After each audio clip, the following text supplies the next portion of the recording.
Hi, welcome to Books and Bocadillos. My name is Mariandrea, and this is my week in review video. It is Monday, June 30th, and I didn't get to do this on Sunday because I was working on a special premiere video that you'll be seeing tomorrow. So stay tuned, and I'll talk a little bit more about that in just a little bit. I'd like to start out with highs and lows, and hopefully this will be a shorter weekend review video because you'll see. So since my last video, I traveled out of state. I went to Tennessee for a professional development event, and I got to be amongst the best social workers on the planet. I'm sure of that. It was such an honor to be in such great company. It was an amazing event, and I got to meet some new friends and colleagues whom I hope will be lifelong professional friends and future collaborators. And I'm just really excited for all that I got to experience. And on a personal note, I did get to travel with my mom and my nephew. And it was such a joy. I wish I would have been able to spend more time with them, but they ended up doing a lot of sightseeing on their own, and I think they had a really great time. And it was really special to be able to bring them with me and get to um, give them a little bit of a vacation. Um, and that is really special. I could go on and on, but I don't know if this is the time or the place to tell you all the reasons why that was so important to me.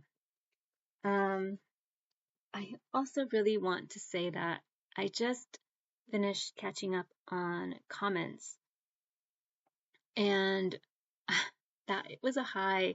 I got some really great book recs.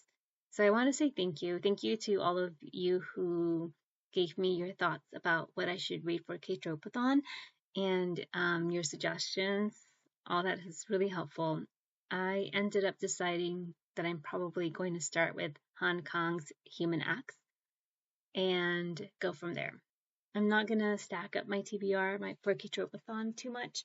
I'm just going to see how I get through all the books.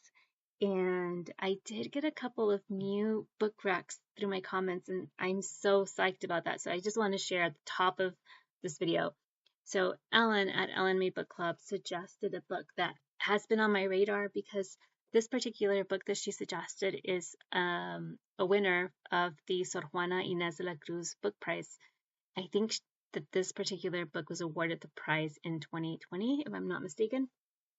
And Ellen mentioned it, said she really loved it, and I am so excited. So it is Las Malas by Camila Sosa Villada. And Ellen recommended this because I mentioned about why I ended up deciding to DNF, detransition baby, and she said that this would be a good book to read. And oh yeah, here we go. The title in English is Bad Girls by Camila Sosa Villada.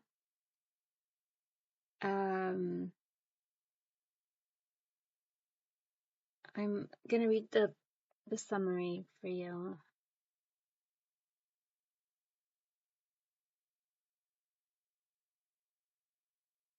It says, gritty and unflinching, yet also tender, fantastical and funny, a trans woman's coming-of-age tale about finding a community among fellow outcasts. Born in the small Argentine town of Mina Clavero, Camila is designated male, but begins to identify from an early age as a girl. She is well aware that she's different from other children and reacts to her oppressive, poverty-stricken home life with a cowed mother and abusive alcoholic father by acting out with swift consequences. Deeply intelligent, she eventually leaves for the city to attend university, slipping into prostitution to make ends meet, and in Sarmiento Park, in the heart of Cordoba, she discovers the strange, wonderful world of the trans sex workers who dwell there. Taken under the wing of Auntie Encarna, the 178-year-old Eternal, whose house shelters this unconventional extended family, Camila becomes a part of their stories of a headless man who fled his country's wars, a mute young woman who transforms into a bird, an abandoned baby boy who brings a twinkle to your eye. Camila Sosa Villada's extraordinary first novel is a rich, nuanced portrait of a marginalized community, their romantic relationships, friendships, and squabbles, difficulties at work, aspirations and disappointments. It bears witness to these lives constantly haunted by the specter of death by disease or more violent means at the hands of customers, boyfriends, or the police, yet full of passion, empathy, and insight. And yes, Alan, I think that this is a great book recommendation for me. And it's been on my radar for a while because it was an award-winning book. And I am looking forward to it all the more now that I've heard your thoughts on it, as brief as they were. I'm really grateful that you highlighted this book for me and made it go up into my top part of my TBR. So I'm so grateful. And then Kat, Curious Cat, my sister, said she thought I would enjoy I'll Be the One by Lyla Lee, and this is for Ktropeathon. And Kat, I will try to read this for Ktropeathon, but if I don't get to it, it's maybe going into my Yaga's TBR, which I'll talk about in a little bit. And so this says, the world of K-pop has never met a star like this. Debut author Lyla Lee delivers a deliciously fun, thoughtful rom-com celebrating confidence and body positivity. Perfect for fans of Jenny Han and Julie Murphy. Sky Shin has heard it all. Fat girls shouldn't dance, wear bright colors, shouldn't call attention to themselves, but Sky dreams of joining the glittering world of K-pop, and to do that, she's about to break all the rules that society, the media, and even her own mother have set for girls like her. She'll challenge thousands of other performers in an internationally televised competition looking for the next K-pop star, and she'll do it better than anyone else. I'm gonna leave it at that because I don't want to read anymore. I'm sold.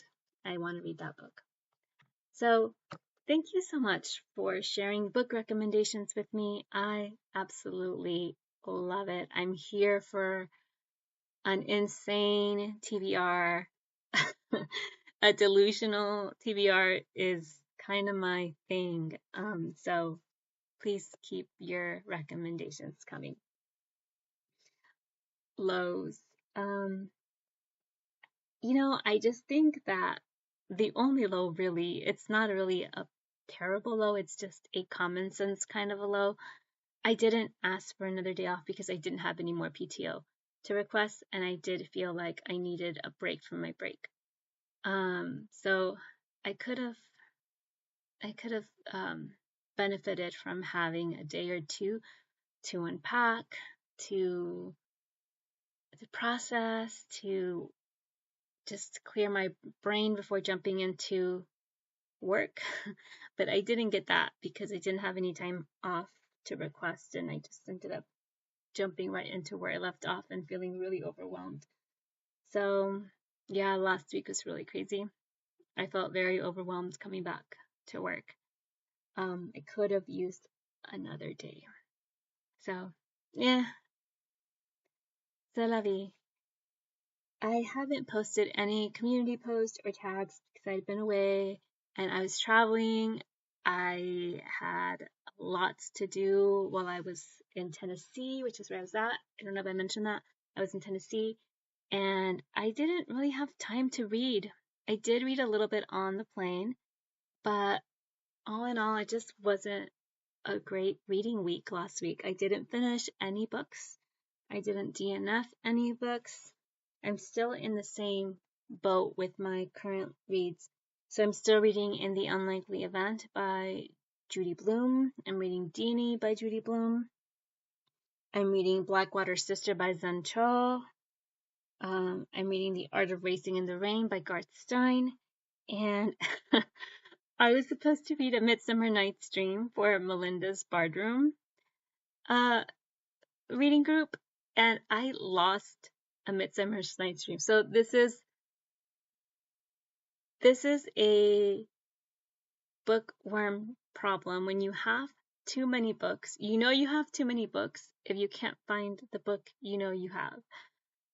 I knew I bought A Midsummer Night's Dream months ago in anticipation of this, and I really wanted a copy of it. I didn't own a copy, and I wanted to own a copy of A Midsummer Night's Dream, so I bought myself a copy thinking I'm going to read this in the month of June. I'm going to take this with me to Tennessee. It's going to be my reading on the plane. And when I was packing for Tennessee, I went through shelves and shelves and shelves, and I could not find A Midsummer Night's Dream. I came back, and I was getting books, like lining books up here for an event that I'll be talking about in just a little bit. And as I was going through stacks of books, I found A Midsummer Night's Dream tucked like in between books. I couldn't see it. And so I am just starting it. It's end of June, and I'm just getting started with A Midsummer Night's Dream. But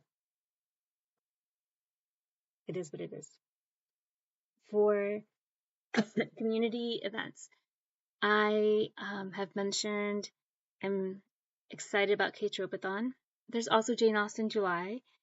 I'm really happy to read Emma. That was the book that I wanted to read for Jane Austen July, Emma. I don't know that I'm going to get to any other Jane Austen books.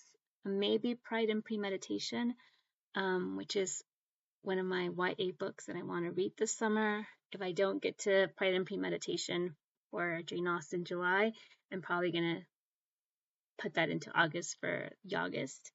And so then this leads me into August. So tomorrow you'll be seeing a premiere, a video announcement for the reading event that I call August. And it's an event in which we read YA literature during the month of August. I started this very low-key, very kind of tentative last year just for myself. I didn't really plan or invite people to join me. I just kind of did my own little shindig. And this year I ended up reaching out to Sui at Sui's Book Banter, and she and I both enjoy and have a deep appreciation for all things young adult, and we are co-hosting the event together, and you'll see our announcement video tomorrow. And so that's what I've been working on this weekend. Just hanging out, talking about YA books with Sui, and editing our conversation. And I'm also really excited about Allie's poetry party.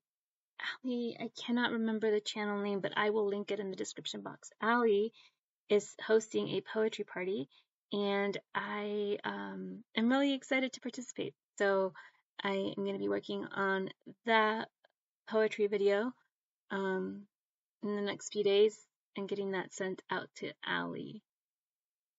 So stay tuned. I'll link his channel in the description box. So if you're not already following Allie, definitely should, so you could see the poetry party that he has invited Booktube to join. And I want to just say thank you, Pat, for reaching out and letting me know about this. I would have missed it in the middle of all the traveling I was doing. I wasn't really keeping up, watching Booktube very much, and so if it hadn't been for Pat, I would have completely missed the opportunity to join the poetry party.